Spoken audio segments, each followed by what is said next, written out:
Hey guys, it's Robert from Hush Performance. Today we're going to be working on our Project EF from the VTech Academy.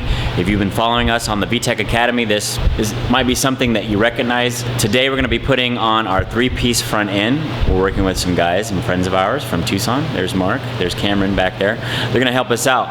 I thought this would be a cool video to do so you can also see how the three-piece front end goes on. I am recovering from a cold.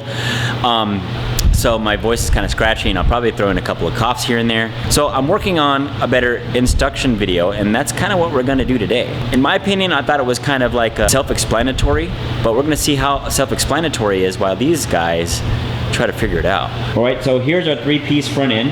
It's got lots of parts. This is like what we would consider our complete kit. As of right now, we are the only guys that were making a wide body front end. That's the bumper, the fenders, that come with frame work. These frames here, they install directly onto your body, onto threaded parts on the chassis. So pre-existing threaded holes along the body. One of the main reasons why the Honda guys are using a three-piece front end is because they're using drag slicks up front and the fenders actually cover the wheels. Well, we introduced this framework that makes it easy to bolt on. Because the fenders and the front end is much larger than the factory stuff, that means the factory bracketry doesn't work with our front end. So we made our own. Not everybody's setup underneath the bodywork is going to be the same, so it's still optional. You don't have to purchase our framework, but we did provide them as an option, as one less step that you have to take. All right, so looking at these pieces down here, what do you think? What are you thinking might be the best way? Have you seen any videos of us doing this before? No. No, so you have no clue. So this is gonna be brand new. Yeah. How about you? None at all. Okay, so what do you think's going on? How do you think this is actually gonna work out? Let's pick out some pieces and tell me what you think they are. Just by looking at this, I know for a fact, like, well, just by looking at it, I know that it would possibly line up somewhere right here. Yeah, you got it, man. That's it. Okay, so we got one last step. Okay, so now you see this mount. This is what we call our spear mount. And we call it a spear mount because something enters that. If you were using something to enter an orifice, what would that look like? Well, off the bat, the way I see it is like this already looks like a bumper. So I mean, I'm guessing it's gonna go in the bumper somehow. All right. Yeah, I think you're on the right track. You're right thinking. These will slide in. Yeah, and slide in the DM. Slide in like the DMs do. Get in there. Okay, so we have some other pieces though. These is what I'm not too sure about. That side. Uh-oh, this guy's got an idea. Uh-oh, look, this guy's starting to use his brain. I'm kind of digging it. I think he hides his extra brains in the tail down there. Yeah. So we'll make it easy on you guys. So what he's holding right there, we call the door frames. Something right here? Something like that, you got it, right? And so the reason that we came up with those is so that it pushes the fender out on the corner so that the door can't catch it when you open it. Push it in. Okay. Yeah, this right here is what we call the Zeus frames. The bumper is held on by Zeus fasteners. Zeus fasteners, which are spelled very awkwardly. It actually starts with a D. So it's not spelled like your Greek god, Zeus, but it's almost pronounced like it. So how it's gonna work is the bumper is going to slide onto the front end, under those bumper spears, and then it's attached actually by the Zeus fasteners on the side. Oh, this right here is factory mount stuff for the OEM fenders. Our fenders are 2.5 inches wider, so that means they're gonna stick out here and it doesn't quite reach. So we get a good idea of what that looks like by putting the fender on. It will attach to the body into like where the hood would be, right? This is the same, and actually we have some scribes in the fenders to kind of tell you where we're going to start our holes, and these will actually align directly with the holes that are in the body, just underneath. You'll see that there's this void here, and that's what our frames kind of make up the slack for. All right, so we tried to make this install as easy as possible. The parts that we're removing are strictly bolt-on. What you're gonna do is you're gonna put the frame up towards the door, and then whichever holes that those align with are the ones you're gonna be removing. So it should be pretty self-explanatory there. Also, we're gonna concentrate on the direction and the shape of the frame, and that aligns with the door, and that means it'll align with the fender. So then we're gonna take off the other fender frame here, the fender bracket, which you can do the front or the back, or this one, that's a 12, so go ahead and take off the front. Boom, that was too easy. All right, so right here are spears, our Britney Spears. I'm a Britney Spears fan, by the way. We have 2 spear mounts, and one of these is gonna go here, but you can see how they're shaped. Which side goes to where? All right, so they're not necessarily marked, but it's the shape of the spear. See how it's got that angle cut in there? Yeah, right here. Right, and so that would be up.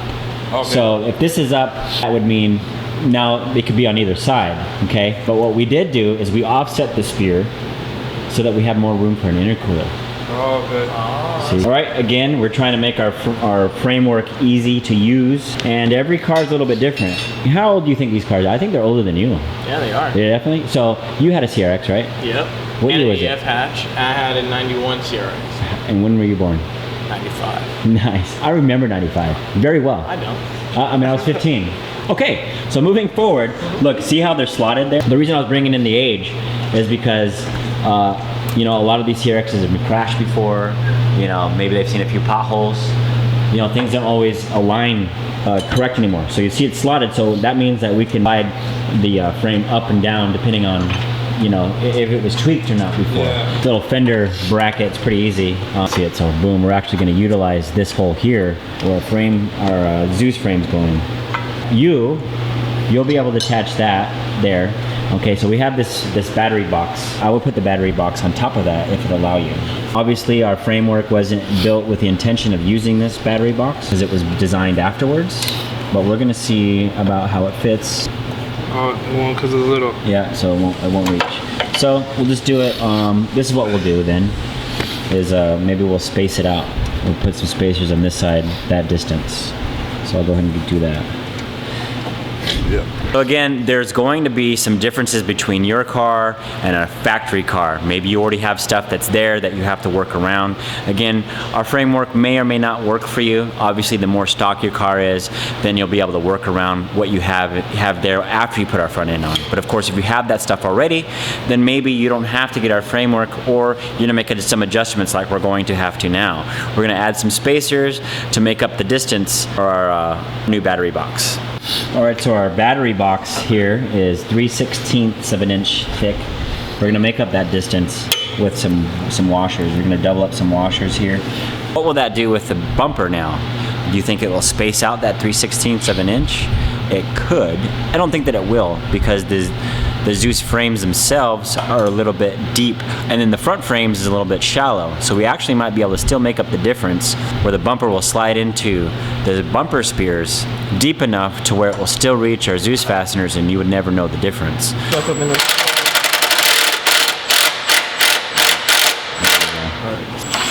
Dude, coochie.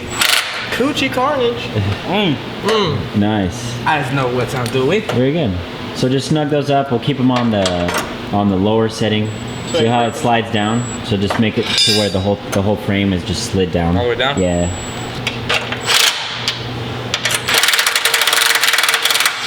Okay, and so there's going to be factory threaded holes that the frame's going to find. Boom. So we got a factory one back here. Yep, you got it. We're gonna rock one right here, looking like. And we're gonna rock the main one right there. So the bolt's gonna be long enough. When this is threaded all the way through, we're gonna attach a nut to the back side of that, and it's gonna sandwich it. Does that make sense now? And that's how it's gonna attach, right back here. And then we're gonna send some hardware so that you can bolt that on, and then of course bolt this one over here. Then we have this extra tab here, and that's what holds the fender. You put a nut on there just so it kind of holds it. Nice. Put it in there like how you think it would work. Moving forward, we're gonna prep the bumper now. Mark over there is gonna grab our bumper. Let's set it over here on our body stand, and we're gonna drill holes for our bumper frames. You don't wanna be in the video? So at first glance, that's how you think it will work. Because I'm just going with the body frame. Yeah, that was wise. You're a wise man. Look at you thinking. Okay, where do you think the holes need to be drilled in this thing? Ain't that the question? Look at him trying to cheat. I think you're looking at Pre-existing drilled holes. Oh, did somebody already think of that? Is that what we discovered? Are you thinking ahead? Well, the drill holes are actually prescribed into the mold, so you don't have to guess. Just like I was tricking them to try to figure out where to put the drill holes at.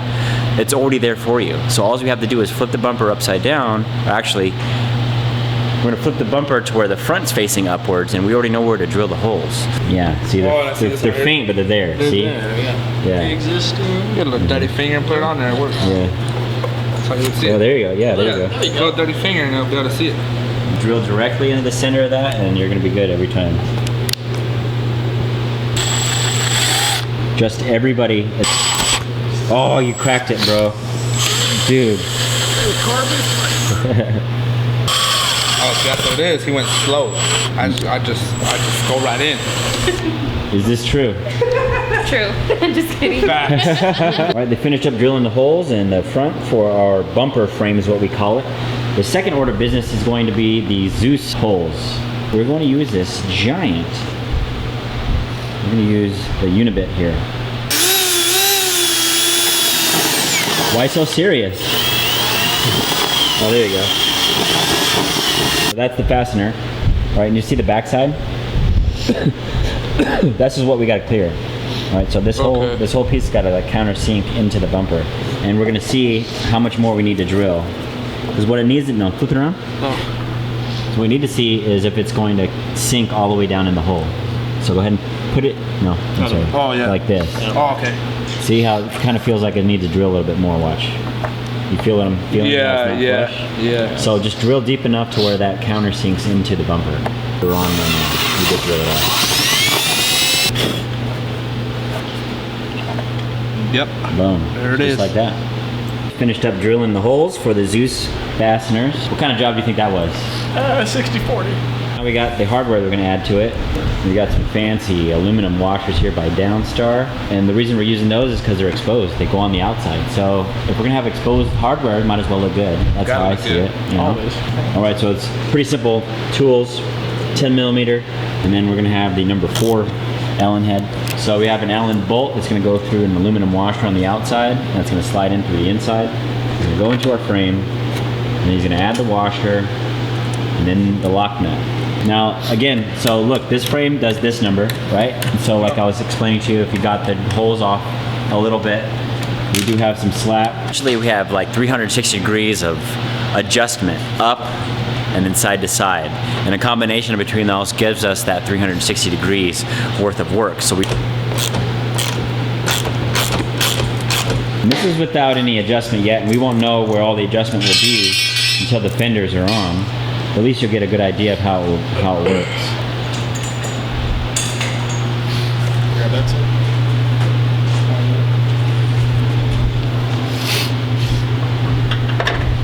Got it? Oh, dude. I mean, that seemed a little too easy. I was just, as you see it right now, we're looking like there looks like there's a gap in the headlights. Would you guys agree with that? Yeah. All right. We can adjust it, you know, up or down, left or right. Next, we're going to be moving into the fender. We do have to drill some holes out in that as well. We need to drill the holes out for those. How about that? Okay, and then we need to drill them out for our door frames. Okay, and we're pretty much drilling out the same size holes we did for the bumper frame. And again, these are also ascribed for the holes also. Inside, we kind of hid one in here. That's also like a factory hole as well. Okay. So go ahead and hit that up. Very good. The next one is going to be over here. This one's a little bit harder to see because we have to clay the mold when we put it in.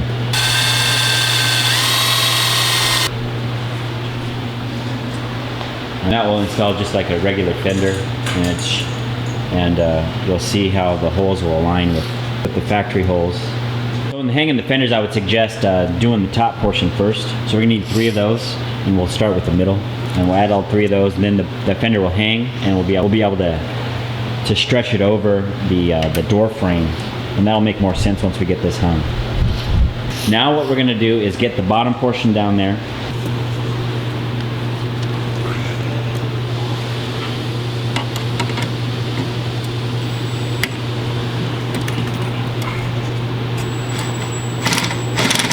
So now our fender's on almost. All right, we got this one little section over here on the Zeus frame. All right, and that's the one hole I had you drill out in the headlight frame there. But what he's gonna do is just kind of drill the hole a little bigger so that it just aligns a little bit easier. We're using the Unibit here again to drill out a little larger hole.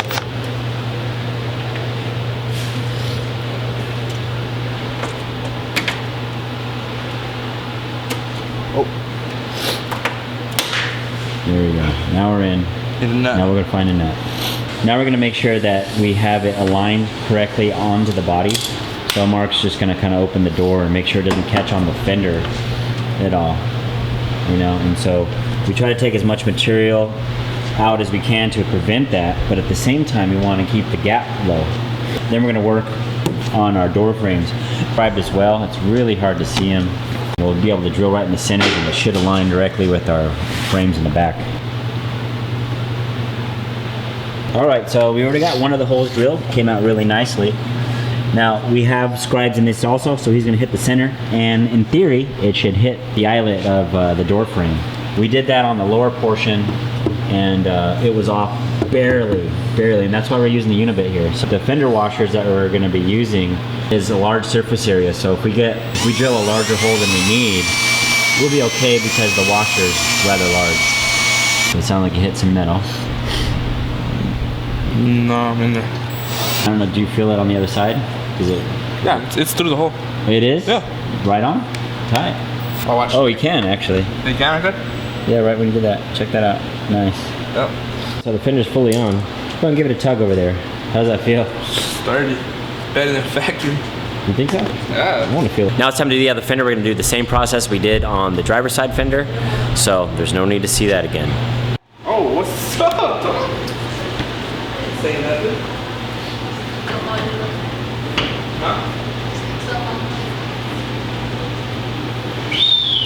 Two things right there. Looks like this side can come up, and we could adjust that with the bumper, with the not the bumper, but maybe even the spears. Right? Oh, bumper. Yeah, yeah. There's a gap there. I think you slide it up all the way. Yeah.